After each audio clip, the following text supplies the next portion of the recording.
नमस्कार दोस्तों, स्वागत है आपका कक्षा 10 विज्ञान की एक महत्वपूर्ण वीडियो में।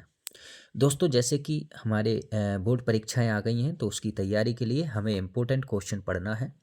तो मैं लेकर आया हूं आपको इम्पोर्टेंट क्वेश्चन अध्याय 8 के पाठ आनुवांशिकता। इसमें हम देखेंगे ब्लूप्रिंट में क्या है, पिछली बार क्या पूछा गया था, अभी क्या पूछा जाना है और कितने नंबर का आना है इस अध्याय में से। तो देखिए, अगर मैं बात करूं अभी तो इसको 4 अध्याय दिए गए हैं इस अध्याय 4 नंबर दिए गए हैं इस अध्याय के लिए। दूसरा, पिछले की अगर बात करें तो एक एक नंबर के 2 पूछे गए थे और 2 नंबर का एक क्वेश्चन, यानी कि पिछली बार भी टोटल 4 नंबर का पूछा गया था। तो चलिए स्टार्ट करते हैं और देखते हैं कौन कौन से इंपॉर्टेंट क्वेश्चन हैं। इसका इंपॉर्टेंट क्वेश्चन है पहला, आनुवांशिकता को परिभाषित कीजिए। देखिए 20, 21, 22 में पूछा गया है, इंपॉर्टेंट क्वेश्चन है, इसको आप याद कर लेना अच्छे से। ओके,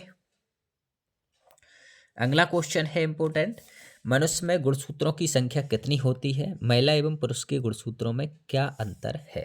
ठीक है, तो ये आपको संख्या वाला याद करना है, 23 में पूछा गया है। और नेक्स्ट क्वेश्चन है, मेंडल के प्रयोगों से कैसे पता चला कि विभिन्न लक्षण स्वतंत्र रूप से वंशानुगत होते हैं। ये भी 23 में पूछा गया है, आईएमपी क्वेश्चन है, याद कर लेना। ठीक है, नेक्स्ट क्वेश्चन है, जीनोटाइप किसे कहते हैं। ठीक है, इसका आंसर दे रखा है, आप याद कर लेना। नेक्स्ट है, यूकेरियोटिक गुणसूत्र का नामांकित चित्र बनाइए एवं 2 काल लिखिए। देखिए ये आपके सामने इसकी परिभाषा दे रखी है, ये इसका चित्र है।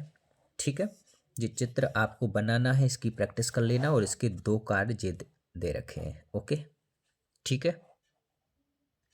नेक्स्ट इंपॉर्टेंट क्वेश्चन, द्विसंकर क्रॉस का एक उदाहरण दीजिए। बहुत इंपॉर्टेंट क्वेश्चन है ये, 2 नंबर में सबसे ज़्यादा पूछे जाने वाला क्वेश्चन है इस बार 25 में। आप इसको अच्छे से याद करके जाना। ठीक है, चलिए अगला क्वेश्चन है, मेंडल ने अपने प्रयोग के लिए मटर के पौधों को क्यों चुना, कोई 5 कारण बताइए। तो ये देखिए इसके कारण दे रखे हैं, क्यों चुना गया था, तो आप इनको याद कर लेना। ठीक है, अगला क्वेश्चन है, मेंडल के प्रभावता के नियम को समझाइए। ओके, तो देखिए ये आंसर है आपके सामने। ठीक है, आप इसको याद कर सकते हैं अच्छे से।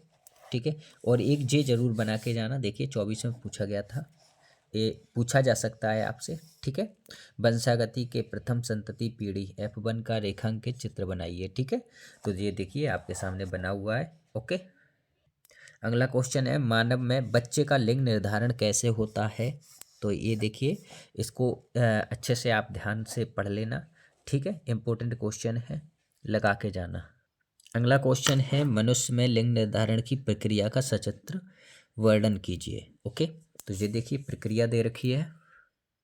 ओके, और ये देखिए इसका चित्र बना रखा है। ठीक है, तो इसको आप अच्छे से करके जाना। दोस्तों ये हमारा 8 अध्याय के इम्पोर्टेंट क्वेश्चन कवर हुए। नेक्स्ट वीडियो में हम देखेंगे 9 अध्याय और उसमें देखेंगे इम्पोर्टेंट क्वेश्चन कौन कौन से हैं। जब तक आप इनको अच्छे से याद कर लीजिए, पढ़ लीजिए, चित्रों को बनाकर उनकी प्रैक्टिस कर लीजिए और जो भी आपके पास सीरीज है उसमें से आप एक एक नंबर वाले क्वेश्चन याद कर लीजिए। ठीक है, जैसे कि खाली स्थान, जोड़ी, सतसत, एक वाक्य में उत्तर और बहुविकल्प, इनको भी आप अच्छे से तैयार कर लीजिए ताकि हमारा एक भी नंबर का प्रश्न छूटे ना। ओके, चलिए मस्त रहिए, पढ़ते रहिए। और हाँ, वीडियो अच्छी लगी है तो लाइक कर दीजिए, चैनल को सब्सक्राइब कर दीजिए और अपने दोस्तों को भी शेयर कर दीजिए। धन्यवाद।